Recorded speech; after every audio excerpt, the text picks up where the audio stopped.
the reason we started focusing so much on estimation was because that's at the foundation of that problem. It's the root of all the symptoms that a lot of people are feeling, even though they don't often realize that. And that's what we've discovered through the years of consulting that we've done around this problem space.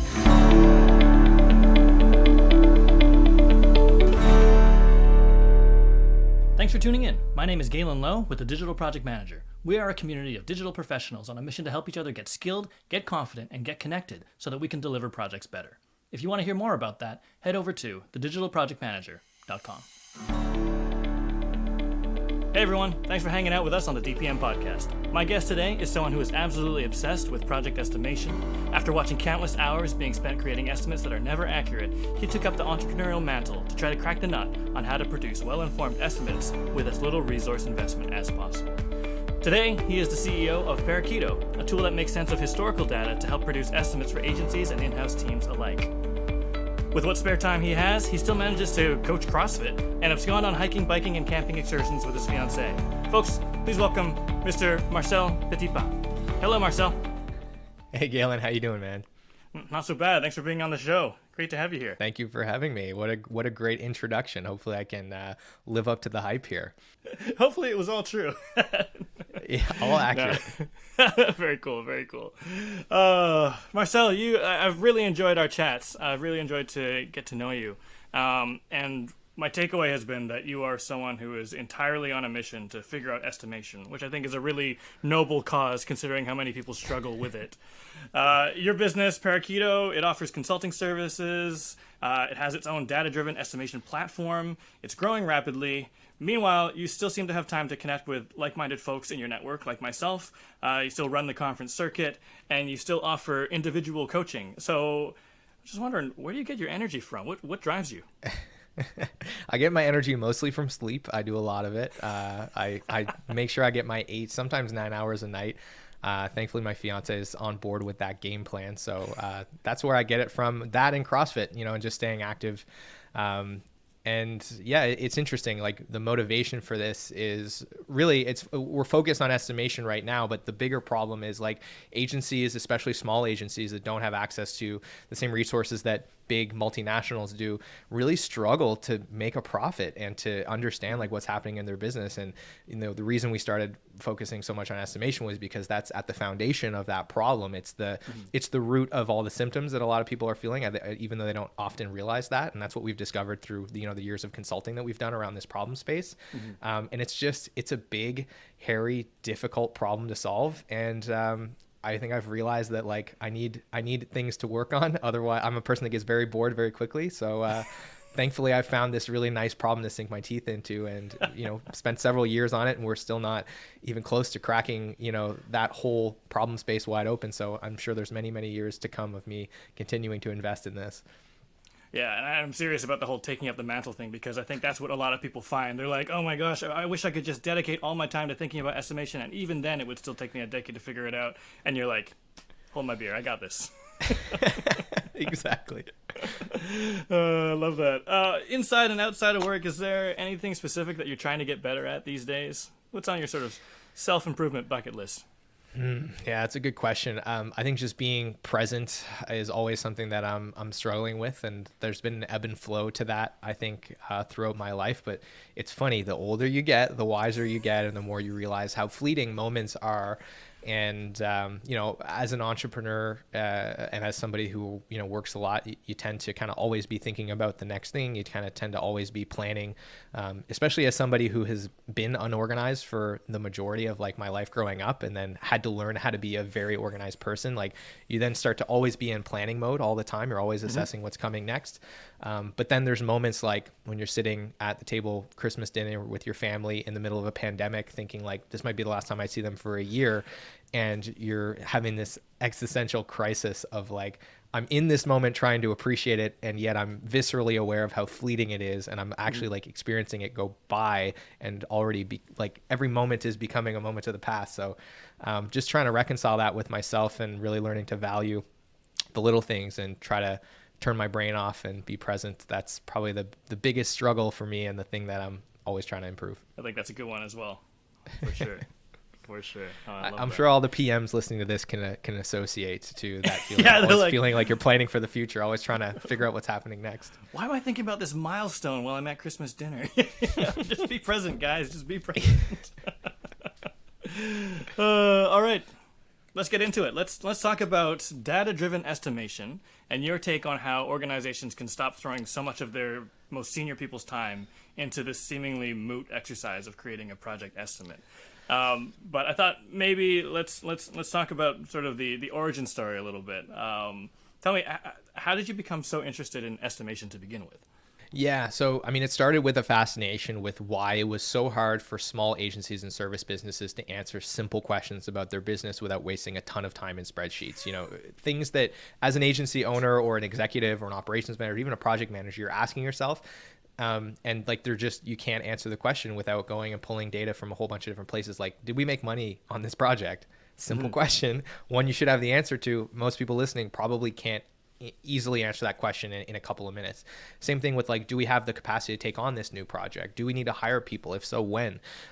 You know, what does our utilization look like? What was our profitability? What services are more profitable than others? What clients are more profitable than others? Like, all these questions require a ton of data crunching in spreadsheets if you're a small agency, because the tooling that's out there is just so, it's sparse, and you have this data spread out across several different places. Often it's not well structured. Often the connections between them is not very good. And that just creates a whole host of problems. So that was the original kind of problem space that I became interested in. And we started, you know, doing consulting with agencies to get closer to that problem space, with the end goal always having been to build a software product. Mm-hmm. And the more we spent time, you know, helping agencies start to figure this out, the more we realized that the basis of all of this is estimation, because that is where you are creating the assumptions that most of these operations functions are built on top of. And you're also creating the structure in which that data is, you know, being organized, which determines what kind of questions you can and cannot answer about projects. And that's why we really started to kind of narrow in on that, because we had spent a long time trying to build technology to solve the problem without actually getting down to the root of like, why are we struggling to solve this problem? Why are people's data sets so disorganized and incomplete and poorly organized and inaccurate? And, you know, it just led us to this estimation thing, which today I realize is like, if you can't do that well, you can't actually scale your agency well, because you can't predict and plan the things that you need to have forward visibility on in order to hire people at the right time, get them ramped up, make sure that they're not working crazy hours, make sure you're protecting your margins. Like, the best thing you can do for your agency and the people that work at it is get good at understanding the scope of work so that you can plan that going forward. I really like that. And I like that sort of, for those of you who are watching the audio recording of this, in Marcel's background is a copy of Start With Why by Simon Sinek. And I like that notion. You kind of alluded to it, that, you know, you kind of started looking at the estimation problem, and then, you know, not a how can we sort of estimate better, or what is a good estimate, but why do estimates suck in the first place? Yeah. And of course, we uncovered a whole bunch of problems around that as well. You know, most agencies, when we ask them, like, how do you figure out what the scope of a project is, the answers range from like bad to terrible. You know, very few agencies that we run into were like, oh, we feel really good about how we do this. Like, we feel like it's data driven. Like, we're confident in the numbers we're throwing out. And for most of them, it was like, we get all the most expensive, most senior people in the organization together in a room, and we spend thousands of dollars in potential billable time putting together an estimate, and then we're constantly stuck in this dichotomy of like, do we spend a bunch of time on this to make it accurate, knowing that there's like a 60% chance we're not going to close the deal anyway, or do we just kind of like, you know, pull an estimate from a last project, make a couple of tweaks, and cross our fingers hoping this doesn't turn into a dumpster fire? And none of those are really great answers for really fixing this problem. No, for sure. And you mentioned about like all the spreadsheets and all the time spent and the sort of spectrum of bad to terrible in terms of estimation techniques and tactics. Like, were you finding that a lot of folks are just kind of saying, okay, well, let's just treat this like a net new project and think about how many hours it will take to do X? Or were a lot of people pulling from their historicals and just trying to make it work, but maybe sometimes failing? Yeah, it kind of runs the gamut. I think that there are a lot of agencies that overestimate how unique all of their projects are. And so they do take this approach of like building every project as though it's like really bespoke. And I think what they're missing out on there is the opportunity to create efficiencies in what is actually a pretty expensive process and can be the reason that you lose a deal. If you need 4 days or 6 days to put together a scope of work for a client, like that could be the reason that you lose that deal. And 100%. it's expensive. Like objectively, that requires a lot of time from people in your organization that should be working on earning you revenue. The flip side of that is those that are trying to pull back estimates from past projects. The mistake a lot of people make there is they don't actually close the loop on estimates versus actuals. So they might grab a proposal from a previous client, but they're not actually going to reconcile, like, was this accurate in the first place? And Right. so if they're not doing that, of course, they're using what could be an inaccurate basis for their assumptions going forward. And if they are trying to look at actuals and base their next estimate on that, most of them struggle to do it with a volume of data that's actually going to give them like a benefit in terms of making their estimate more accurate, because it's just inefficient to create that feedback loop. It's clunky. It's happening in a spreadsheet. It requires manual pulling of data. And a lot of times the reason that doesn't happen, and this is one of the biggest things I spend my time on with agencies, is because there is a disconnection between the way their estimates are structured from a data schema perspective and the way their time tracking is structured. So when you go look at your time tracking records and you're like, how many design hours did we spend on this project? It's like, okay, well, I have a task here for wireframing, UI, content outline, and I have this thing over here for, client, this, that, and the other thing. But it's not tagged back to a schema that maps to the estimate. And so the reason you don't do it as often as you should, or the reason a lot of agencies struggle to do it at the volume that they should, is because there's this huge overhead of having to reconcile their data in order to actually just get that question answered in the first place. And so there's too much friction. Like the way they've structured their data has introduced unnecessary friction into answering that question that they are tracking time for the purpose of answering in the first place.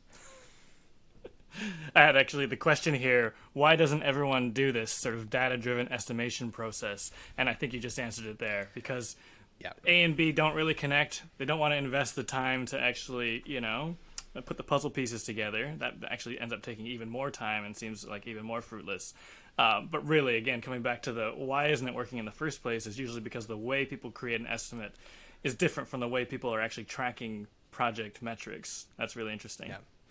Yeah, and it's interesting. What I found is that there's kind of two, what we're really trying to do is create, I think, in the estimation process, this formula that we use for how we scope work, right? So we have inputs. Those inputs are generally things that we're asking the client for to try and get a sense of the complexity of the project. So it might be like, how many web pages do you need on this website, and how much of the content have you already written, and like you're trying to figure out like how much complexity is there here, and then based on those inputs, you're trying to create some kind of relationship line between like if there's X number of web pages, it's going to add this much additional effort, and then categorizing that by the way that you resource plan, which is generally on some kind of a rules basis. So like how much more design, how much more development, how much more copywriting strategy, et cetera, is this going to require? And there's two ways to build that line in a way that's actually accurate and reliable. The first is collecting enough data to get a sense of like, what does this actually look like? And what is the correlation between these inputs that we're collecting and effort? And then the second, and this is one that a lot of people overlook, and this is where actually talking to people becomes really important. And I don't want to be put in the box of being the person that thinks that like tracking time and looking at data is how you're going to solve this whole problem, because it's not. Is looking at the process, because the reality is there's things that you're trying to predict that are probably just not that predictable, because the process for how you do them is not very well defined. And so naturally, you're going to have this really huge distribution of data points on that graph. The spectrum is going to be too wide for you to get a reliable line. So what you want to try and do is collect a lot of data points and then squeeze them towards the middle by placing rails on like what is the possible variance of the amount of time and effort it's going to take to get this thing done by defining your processes. But it's a bit of a chicken and egg game, isn't it? Right? There's unlimited processes for you to invest in your agency. So how do you figure out which ones are the biggest opportunity, are going to be worth, the squeeze, so to speak? And the answer to that, in my opinion, is you look at the data to figure out where you consistently blowing budgets, where you consistently not, predicting the effort of getting something done. Makes sense. I like that. You had at one point walked me through a bit of a framework for estimation, like a bit of a cycle. It had various different stages. I wondered if maybe you could walk our listeners through that a little bit. There's 4 steps. and this is a framework that we've kind of called the agency profitability flywheel. So this is really at the core of the process that we use for consulting engagements and how we think about, our product and how we think about improving profitability in the agency in the first place.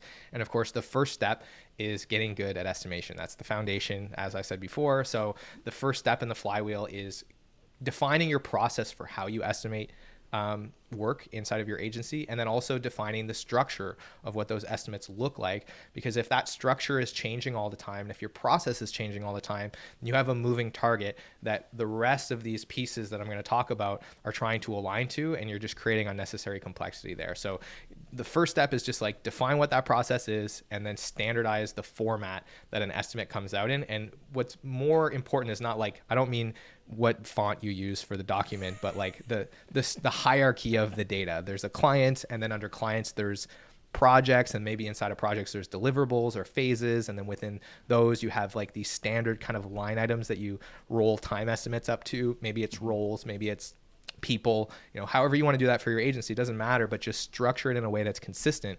Because the next step is then to measure actuals. So you have your estimate. Now you want to go and structure all the tooling that you use for tracking time and costs. You want to set those up so that they map back to the estimate.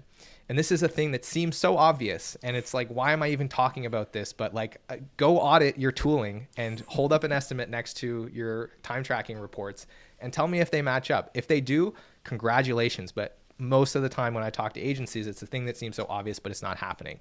So that's the next step, is to align your estimates to your time and cost tracking tooling.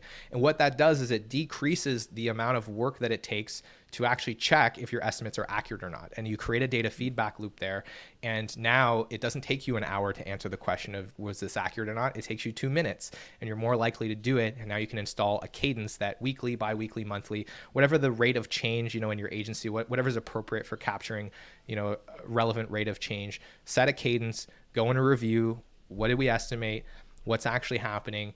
And you can start to see patterns of where the gaps are in the way that you estimate, where the consistencies or inconsistencies exist. And that's going to drive the next part of this framework. So this is kind of quantitative. It's very data. It's very objective, right? That should, as a leader in the organization, as a PM, as an operations person, give you data points to understand, like, where should I be investing my attention? Where are the opportunities? The second part of the framework is all about qualitative. So what are the people that I need to go talk to figure out why this stuff is happening? Because the data is not going to be able to tell you that. And I think the mistake that a lot of people make, and it's the reason that their data set is a mess, is they try to answer every question with their data. And so they're trying to segment it down to like by task and then by subtask within the task. And that's how you end up with a timesheet that's just like unreadable and unreconcilable. So like, don't try to do that, because you're not going to get good insight. Instead, understand that it's like, okay, we've consistently been estimating project management by 20% on all of our, e-commerce website design projects. So then you go and you sit down with the team and you go, hey guys, we've noticed this pattern. What do we think is happening here? Are we not estimating it properly? Is there some clunkiness in the handoff that's happening here? And you let the team kind of surface insight on why they think those things are happening. They'll surface insight on better ways to estimate. They'll surface insight on better ways to do this process and streamline it and make it more consistent. And the beautiful part about that is their ideas are coming to the surface, and then you can say, that's a great idea. I think that would be really valuable. Do you want to help us get that implemented? And you can actually start to recruit the team to get involved in creating the processes that are going to make the agency better and hopefully make their lives better and make their work more consistent and keep them, getting home in time for dinner every night. And you're not now having to just like dictate these processes, which I think is something that a lot of people struggle with inside of agencies. So the next 2 steps are meet with the team regularly to review what you've discovered from your data sets. So that's like meetings and reports. And then the fourth part of this is create a backlog of process improvements, updates, maintenance that you can prioritize and implement.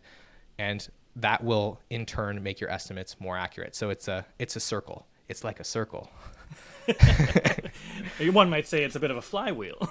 It is a flywheel. Yeah, exactly. Because like what you're doing is you're doing exactly what I described earlier when you go through this process. You're collecting the data points that allow you to create this relationship line of, how do projects increase in terms of effort when, the inputs that we're asking for in the discovery call look like this. And then on the back end, you're also looking at where can we improve our processes so that those data points start to get pushed towards the middle. And if you do this for just a couple of months, I promise you, you will identify a handful of processes that will dramatically smooth out, the distribution of like how much effort and the risk of how much effort or time it might take to get things done. And you'll start to see things become way more consistent, way more quickly. And of course, where that's most important for the executive leadership or for the agency is people spend less time working overtime because the deadline is rarely elastic. And when you underbid something, that's costing people their evening and weekends. So that's the most important part. And the second thing is your profitability will go up, because when you plan to make money when you sold the work, you'll hopefully actually make money when you deliver the work. I like it. And I think that I feel like this qualitative stage is where a lot of people are falling down. I think you mentioned it earlier, right? Some people just expect the data to answer all the questions. Maybe they actually get too granular, and then the timesheet and the estimate is so granular that nothing is similar, in the past or in the future in terms of projects. But I really want to dive into this sort of qualitative stage because I think folks will be interested in it. You mentioned getting together regularly and talking about estimates and who's over, who's under, and then talking about the reasons why. Would you say that that's like everybody together? Do you get people of a certain craft or discipline together? Is it just that line item that went over or under that you want to analyze and get those people together? What does that meeting look like? Who's there, and how do we start talking about it? Yeah. So unfortunately, I don't have a cut and dry answer for you because we're dealing with human beings, and a lot of this is going to depend on what your organization looks like. So if you have, pods inside of your agency that work with, a specific group of projects, then you might run this at the pod level. If you have more vertical disciplines, then you might run it, at that level where you have the designers sit down and talk about their process. And it really just depends on how your organization is structured and what your delivery processes look like.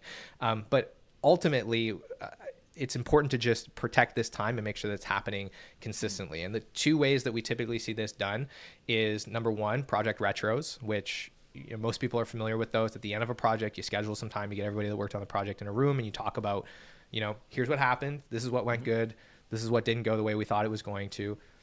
What can we learn from this? And, you use that to inform the process backlog. The other way to do this, and I kind of prefer this only because it's a little bit easier to protect the time, is I call these project performance meetings. And we do these usually bi-weekly or monthly. Just depends again on what is the rate of change in your agency. Do you have big projects that take a long time to really kind of move, or do you have a lot of smaller projects that change quickly? That's going to determine how often you want to do these. And with those, you're going to define a group of people, a cross-functional kind of section of the agency. You're going to bring them together, and you're just going to have a list of all the projects, the ones that were completed, the ones that are kind of ongoing, and you can use simple cost performance indexing to get a sense of are we on track for this or not? And then you're just kind of looking at the outliers, the ones that are way better than we expected. And I think not enough people focus on that stuff, but there's gold in there of this project was super efficient. What did we do here that we can apply to other projects? And people are like, oh, well, we had all the designers work on this one phase, at the same time, and we ended up being able to bang it out in a day as opposed to it usually takes us a week to do it. Or we did the handoff differently here, and it was super efficient. So look at the outliers in terms of what went super well, what was super efficient, and then also look at the outliers in terms of what's not going the way you expect. And it's just a conversation with the team about why do we think these things are happening? And what's important here is we want to focus on the process, not the people. And we just want to be inquisitive and not, attack people, because that's one of the best ways to just basically get people to write these meetings off, not want to show up and not engage in them, is if we show up and we're just hey, Galen, you messed up, man, and you spent twice as much PM time on this. That's not a productive way to have that discussion. It's hey, it looks like, our assumptions about how much PM time was going to take for this project didn't line up with what happened. Why do we think that happened? What went differently than what we expected? And that's the way to facilitate that conversation. And I think that's a really important lens. I mean, you mentioned project retros, and I see the value in that for sure. But I love the idea of having this sort of maybe process subcommittee across projects, looking at everything that's happening now, making tweaks in real time. But also, it's that comparative side of things that helps people understand what can be compared across their projects, and have that discussion of, oh yeah, it's taking longer because it's really complex, or there's a lot of stakeholders involved, so I spend more time communicating. But I think one thing that sort of jumped out at me, you mentioned earlier, okay, yeah, getting like some PMs together, talking about why PM time always goes over. And then there's this question that we have in the circles that I travel in, which is, does everyone see the value of what a project manager is doing? And then I think that actually starts to tip it, because I've talked to a lot of folks in agencies that are like, okay, yeah, like project management is like tax. It's like a percentage that you just throw on top, regardless of what kind of project it is. And then everyone's like, oh, why'd it go over? Or, people who are paying for it are like, well, why do I have to pay for this big chunk of project management time? I don't see the value. But I love that notion of getting together and understanding where PMs are spending their time, how they're adding value, and then maybe reflecting that back. So maybe that percentage should be higher because they're delivering more value, and that's also how you can sell it, which is also how you're going to estimate it, because that there's additional value on top of what most folks, typically thought a project manager would be doing on a project like that, is actually maybe a misconception. So I think that's really cool.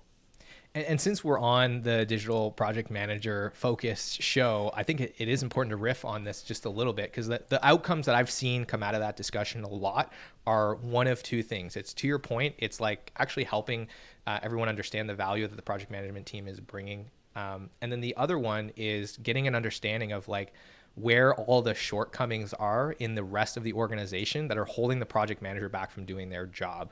And I think Ben and I had a great discussion on our podcast about this, where we asked the question, like, what is the central responsibility of a project manager? Because like, I think everybody listening to this knows, like, project manager is one of those job titles that it's like, you have no idea what that means at one agency versus another, right? It's like you could be doing basically sales, you could be doing basically operations, you could essentially be a designer or a developer, or like doing, like, the spectrum of where you're going to be pulled is different in every organization based on how mature they are.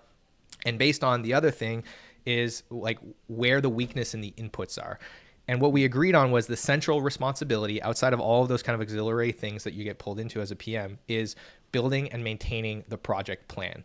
And that's super valuable because it tells everybody, the team, the executive leadership team, the client, like where things are at. It's the source of truth for everyone to be informed on what they should be doing, what the focus is, what the progress is, like where the project is. It's so essential. And all of your operation systems are built on top of that: forecasting, resource planning, all that stuff. So like the project plan is the central responsibility. It's super valuable to everyone that touches the project, all the stakeholders. And generally, as a PM, you're going to get pulled in whatever direction is the weakest in terms of the inputs that you need to put that project plan together. So if sales is doing a terrible job of scoping, you're probably going to end up spending a lot of time with the sales team helping them scope projects. If the delivery team is doing a terrible job of updating you on project status, you're probably going to spend most of your time chasing down timesheets and trying to get updates from the team.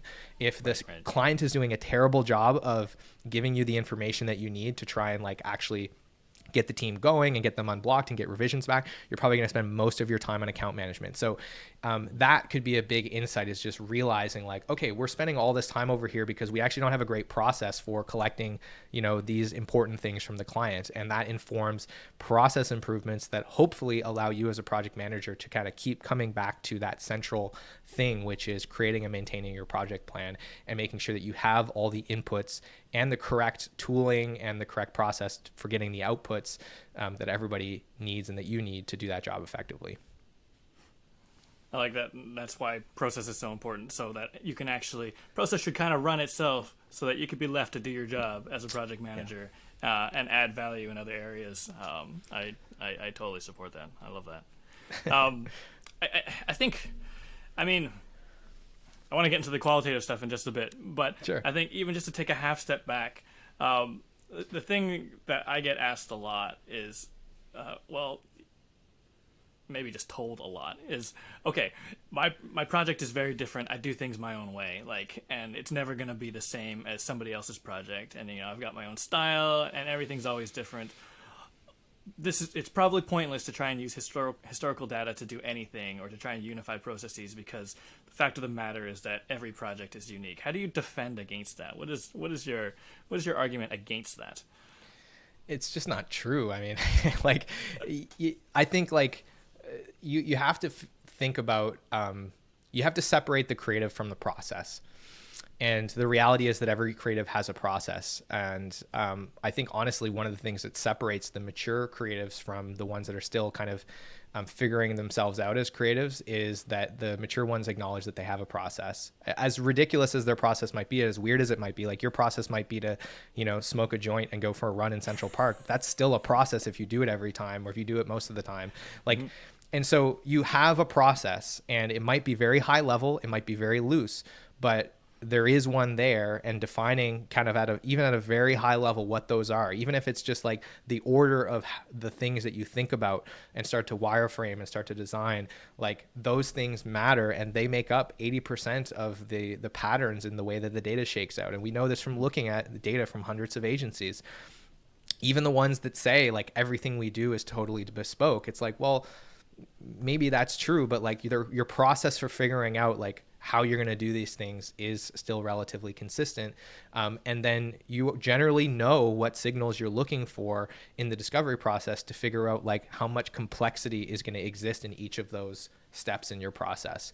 And you can generally figure those things out by talking to the clients and trying to extract, what they do or don't know, or what they do or don't expect from the deliverable. So I don't know if that answers the question, but it's like, it's not true. Even if every design is different, the process for getting there probably isn't unique every single time.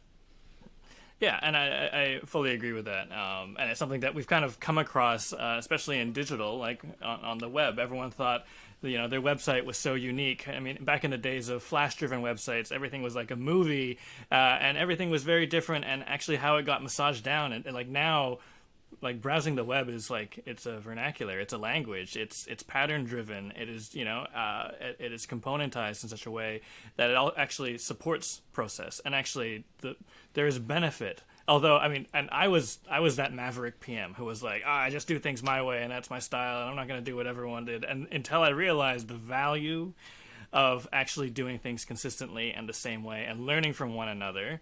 And then to your point, going home on time, because I'm not like trying to make up my own method as I go, or be special, or be this unique snowflake, that I can do what all my peers are doing, so that we're this sort of, platoon of people doing the same thing, creating the same level of quality, and also being able to say, oh yeah, this is how much time it's going to take, because I know that's how much time it's taken on average historically across my peers to do this job at this level of complexity. And I can sort of rest my hat on that, know that we're getting better as an organization, and yeah, have better work-life balance. So I think that's the thing that sort of tipped it for me.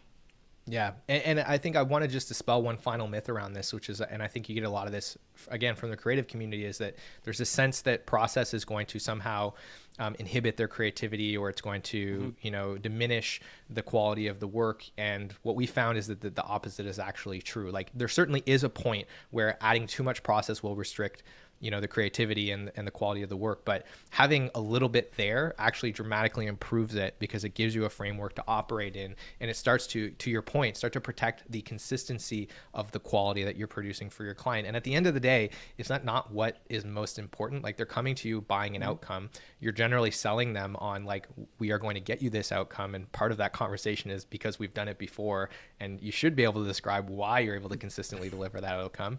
And so like, just having, even again, if it's very high level, having a process that you go through as a creative to get into that space where you're doing great work, understanding that that's part of it is important. And I think it can actually elevate your creative work and make you a more reliable and consistent, creative that can produce that work the way that you want to every time, and doesn't leave you in a place where you're just like finding these fleeting moments of creativity and needing to rely on those in order to do work for clients, because that's not a business model. Right. And it's risky, and it's, to your point, it's going to put you in a position where you're probably going to burn yourself out. Yeah, no, absolutely. Having that anchoring workflow so that you're not just kind of hoping for that inspiration every time you get paid to do a job. That's right. I like that. I want to dive into some of the qualitative sort of, I guess, data points. You mentioned some things, like complexity. You mentioned things like, okay, well, they had really demanding stakeholders, or, maybe the sales team needed more education on how to sell this product, or, there's these je ne sais quoi for all of these projects that a lot of folks will be like, well, it's not that easy. Sometimes you have, a client that's, a bit of a pain to manage. How do you sort of turn that, or how do you apply a data lens to some of that qualitative aspect of how projects go in real life? Yeah. So again, I think it's a question of creating a bit of separation between how you're going to answer those questions and understanding like where it makes sense to tool that up in the data and where it makes sense to just continue to rely on, more of a qualitative approach, conversations with the team in order to get to like the root cause of what's going on. But certainly like what is feasible from a data perspective is kind of defining a couple of standard, I guess, drivers that influence the complexity of work within your phases or within a project. So if you have this kind of standard list of like 3 or 4 things that you're asking for or that you're kind of uncovering in the discovery process that have a dramatic impact on a project, then you can, start to create, whether it's a naming convention in the project or if it's, some kind of other way that you define that against the project, you can start to create sets of projects that are similar based on that criteria and kind of where they rank. And then the final piece is just kind of using contingency for all the other little things that just doesn't make sense to track and that probably aren't impacting the scope of work like as much as you think it is in the grand scheme of things when you actually look at the data normalized at high volume. But that's where you can just kind of be like, well, this client feels like they're kind of a pain in the ass. So let's just tack on an extra 10% douchebag tax for this client. And hopefully, that'll make up for the extra emails we're gonna have to send to keep them in line. And then on the back end of that, it's like, again, being consistent about having conversations with your team about these things is super, super important. And the pushback I get on this a lot is like, that always gets bulldozed by client work. And my answer to that is it's because your client work isn't happening in the amount of time that you thought it was going to. And so you have to start cannibalizing time in the calendar within work hours before you start cannibalizing time outside of work hours. And it's like, this is just it's another reason you need to start doing it and to do everything you can to protect it. And start with the data, and hopefully that will improve things enough that you can start to find the time to actually have these conversations. But like the reason it's not happening is because it needs to be happening. You know what I mean? I like that. Like the cannibalizing that time is the symptom that tells you that you need to fix the process. Yeah, which is like kind of a crappy answer, right? Because it's like that's not a solution, but it's the reality of kind of where you are as an agency. If you schedule these meetings, these retros, and they're always getting bulldozed, it's like, well, that's because if you plan to have that time and then you don't have it anymore, it's because the things that you plan for project-wise are not happening the way that you expect them to. I mean, there's this, like, especially in agency world, there's this urgency, and it's very difficult to get anyone to sort of take their foot off the gas for a bit, even if they'll benefit from pausing, taking a step back, going, okay, what's actually happening here, and let's fix the root of the problem before we continue, because there's just this rapid pace, high pressure sort of culture and environment to just keep going and keep smashing through things and catching up, and then finding the next job. And really a lot of the sort of just anxiety and fervor and just chaos of it all could probably be just, gently pushed back a little bit by, sitting down and looking at the process and how it can actually be improved.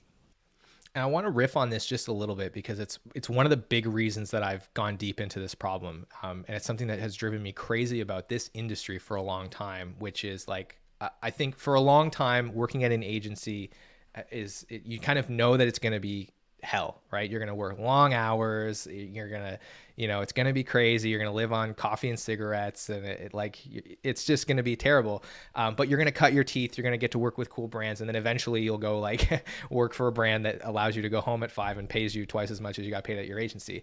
And like that just doesn't actually have to be true. I think that's the story that a lot of people tell themselves because that's how it's been in the industry. And I think there's a lot of bad players that their model was, I'm going to let my employees subsidize my poor management and poor scoping of projects. And that's what ends up happening. You work 70 hours a week, and that's actually helping your agency owners and the people running the agency make up for the fact that they are not actually designing and running their business in a way that's profitable. The reality is you should be able to run a highly profitable business, 25, 30% net profit margins at the end of the year on 65% utilization. 65%. That should be your annual net target, and you should have no problem being profitable at that level of utilization. That means that like 35% of your team's time is not spent doing work for clients. Imagine that for a moment. And this is within a 40-hour work week, right? Normal hours. You should be able to be profitable. So like if you're listening to this and you're more on the executive leadership side, or you're a PM who's like maybe having this discussion, like that's the reality. Those are the numbers. You go model it. You should be able to achieve that. There is no reason why you have to get your team to work 70, 80% utilization to have a profit. That just means that you're not doing things right. And again, all of that generally comes back to the starting point is you're not scoping projects well. You're not planning for that. And so you're just kind of letting your team eat that cost instead of you absorbing as an owner. And that drives me crazy. And it's the bigger reason why I want to solve this estimation process. Cause like I'm sick and tired of people believing that it's okay to, work their employees to death and cannibalize their whole personal life because that's just the way this industry is. Cause it's not true. I really love that, actually. And I think that's a really useful perspective because I know from past experience, sort of being at a leadership level at an agency and, in the process trying to make the organization attractive to, like financiers and make it sort of ripe for acquisition. One of the metrics actually that we looked at was utilization, and we were like more at the 80%, and that was a good thing. It was like, oh, we're consistently at 80% utilization. In other words, our workforce is being sort of mobilized towards client work, and nobody's quote unquote wasting time, sitting on their hands. Whereas the opposite is actually probably more valuable, which is that, hey, listen, we're able to put 35% of our time into thinking about how can we work better and more efficiently and more consistently and deliver a higher quality. And then the 65% of the time, we're doing that thing and we're doing it really well, and we're working at a margin that is still very healthy in terms of profitability.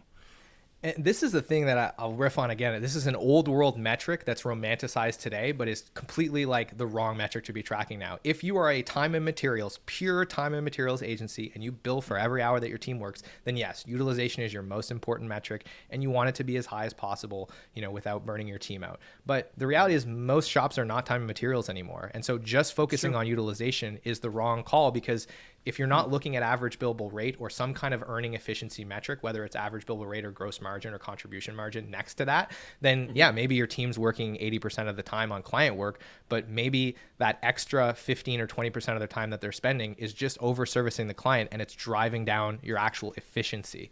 And so I think acquirers are becoming more savvy to that now that they're seeing the business models changing. Most people are charging on value or flat rates. And so utilization cannot be the only metric that you look at, because it doesn't tell the whole story. In fact, it can obfuscate and draw your attention away from the fact that you're actually just throwing human beings at the problem instead of fixing the fact that you're not efficient at getting your revenue earned in the agency. For sure. No, efficiency is huge. There was actually, in a time and materials world, there is no motivation to actually be more efficient, because you want the billable hours. You want to, you want to hit your utilization target. You're not going to spend less time on something. You're going to spend more time on something. Yeah, 100%. That's very interesting. I love that. So many other questions bubbling in my head, but I think coming back to sort of process, right, and efficiency, and talking about how things are going or have gone in a project, and then talking across projects, and then you mentioned it's like, yes, this group, or there needs to be champions of process to actually prioritize what processes to look at and improve and then roll out. And then in rolling it out, I think the only way this really sort of works is if people actually do it, right? The way that the process is meant to be. And I don't know if, the people you talk to and the people you work with, you talk about like how you reinforce adherence. How do you sort of make sure that people follow the process once it's been overhauled? Yeah, I mean, this kind of comes back to organizational change 101. And, you can go to the most corporate staunchy information on this, and it's all going to tell you the same thing, is your team has to be bought in to the process if you expect them to follow it and reinforce it and actually be invested in making sure that their peers are following it and they have a vested interest in making sure that it's improving. And the only way to do that is to get them involved in the process of ideating and creating these processes early on, because that's where they develop a visceral relationship with, this is how how this process or lack thereof impacts me and my job, and it impacts my ability to do my best work. It impacts my ability to get things done efficiently. It impacts my ability to get home on time at 5 o'clock, and when they are drawing the line, and this is what should be happening in those kind of project performance meetings, is like, hey, Galen, really sorry, you worked a slammer, you worked over the weekend to get this done because we misscoped this thing. Like, you're like, okay, that's how this is impacting me. And then we have the conversation about how do we solve that. And you say, well, I think we need to change the way we do our handoff between design and dev because it's creating problems. Now you understand viscerally, like, this is how I get my weekends back. And now you're motivated to make sure that process is implemented, that you follow it, and that you get other people to follow it. And I don't have to be the bad guy as the PM anymore. And I think that's another unfortunate thing about this role, is often you're just kind of put in that position where you have to be the person that's holding everyone accountable to the process. Well, in this case, you don't really have to be that person anymore, or you can just be a facilitator of a conversation about, like, hey, how do you think this is impacting your peers when you don't follow this process? We had this discussion, and it's not just like follow the process because I said so, which unfortunately, like when you're taking more of a top-down approach to process, ends up being the case. So this is just change management 101. Get the team involved, and the way that you do that is you get them connected to the facts, which is in the data, and then the emotional side of it, which is how it's impacting them and their work and how much fun they're having on projects and how much time it's taking them, and then having them actually champion the ideas that are going to make that better. And honestly, no one's really better qualified to do that than the people doing the work, right? So that's another great way to remove bottlenecks at the executive level when it comes to maintaining process and creating accountability around it as well. I'm going to shift gears a little bit, and I just wanted to talk about tools versus techniques. So PMs, we love tools, yes. But I think for me, the question is, and maybe this is an obvious one, but does an organization need a software tool to gather this data, to produce estimates, and also do time tracking? Is there kind of a smoking gun that everyone should be looking for to solve all their problems? Maybe I'm answering this question myself, but we even talked about spreadsheets and time tracking, and just having the estimation process match time tracking. Can an organization do this without having a new tool? Is it more of a mindset and a framework, or does the data get a bit overwhelming? Yeah, no, I mean, absolutely, you can do it without a tool. And the most important way to make that possible is being really, really deliberate about the way you structure your data, so that when you pull a time tracking report and you pull an estimate and you put them up next to each other, you don't have to do a bunch of work to make that comparison actually make sense. That will help speed this up and probably get you to a point where you can do a lot of this stuff manually, but it doesn't change the fact that, as creating that feedback loop is cumbersome.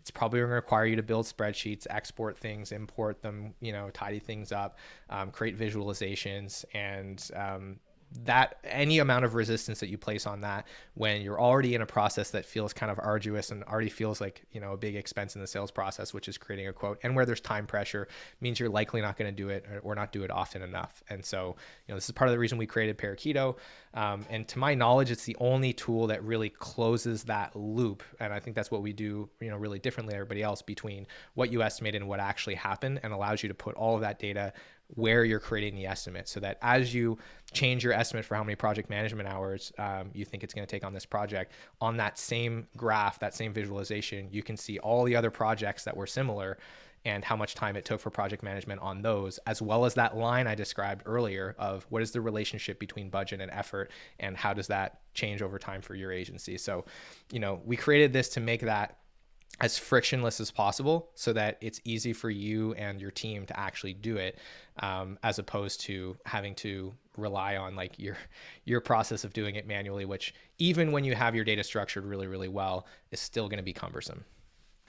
Yeah, no, definitely. And I think you and I were talking about sort of the operations layer, and maybe PMs aren't always the best people to sort of decide how to structure a time card or decide on some of these processes for estimation. But then also there's this process of pulling all the data together, and if you're doing it manually, then that's a lot of effort. I'm just picturing someone going through every time card of every project and trying to sort of bring it into this Google sheet and hoping for the best.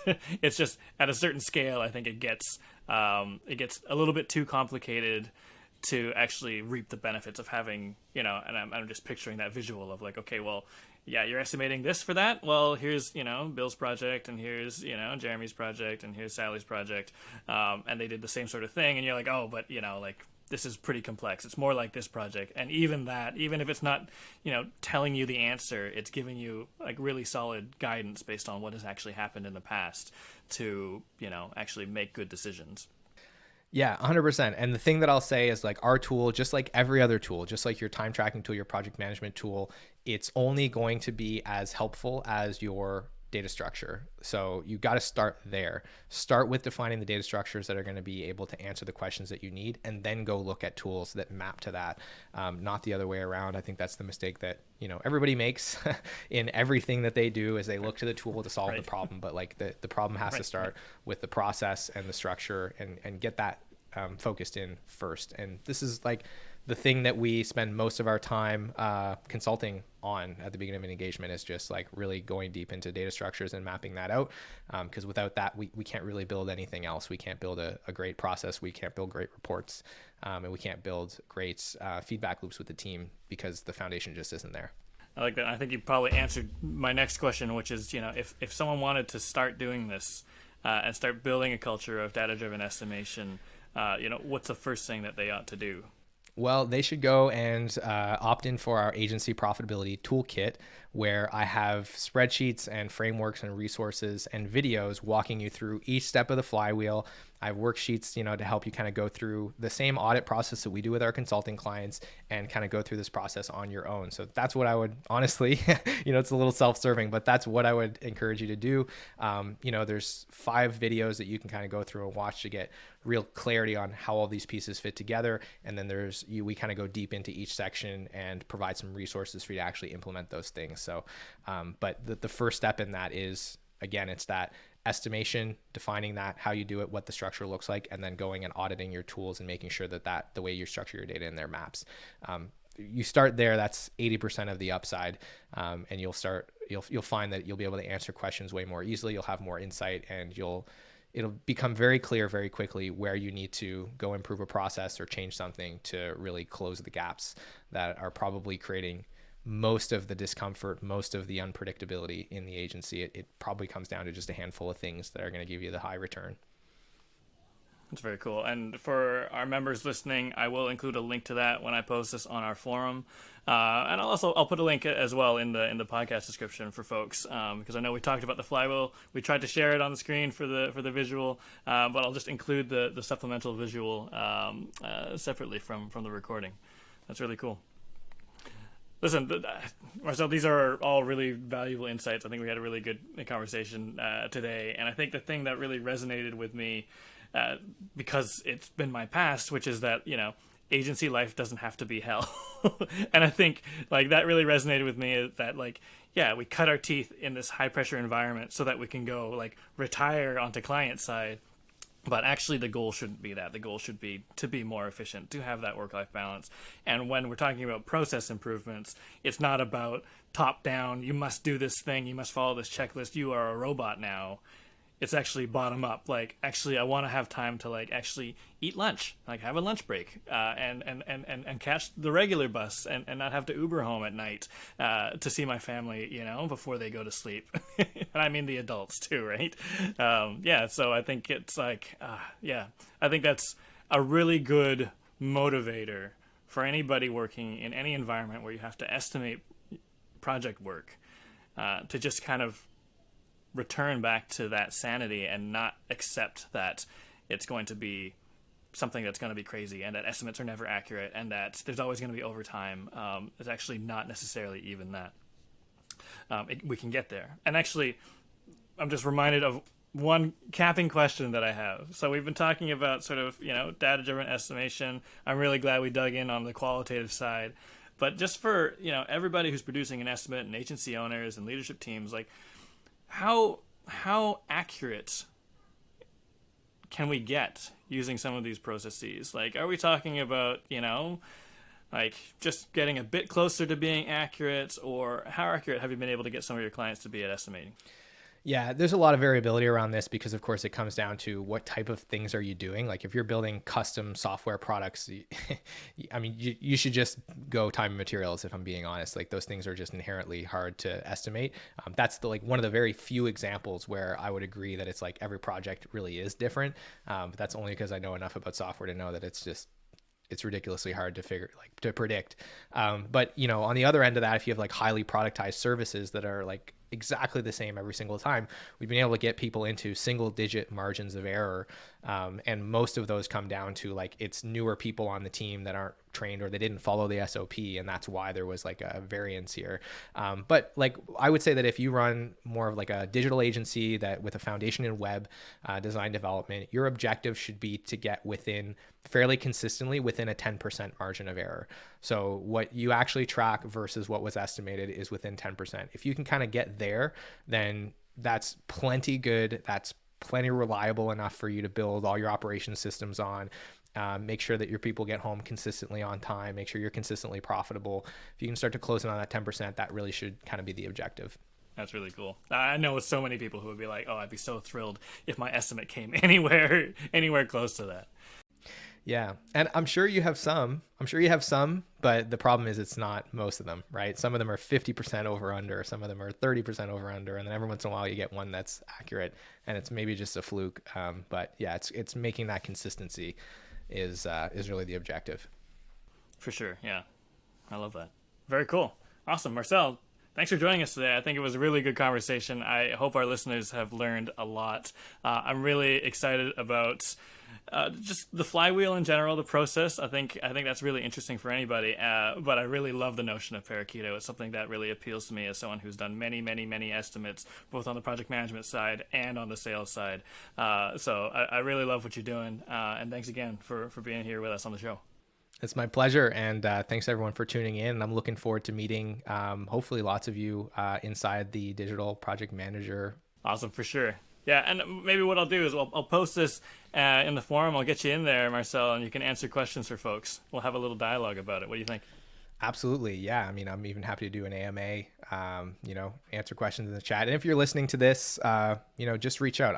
I love nerding out about agency stuff. In case you haven't noticed, it's one of my favorite things to do. So if you have nerdy questions, if you want to dig into it, definitely leave a comment inside the DPM group and I'll chime in. Awesome. Very cool. Very cool.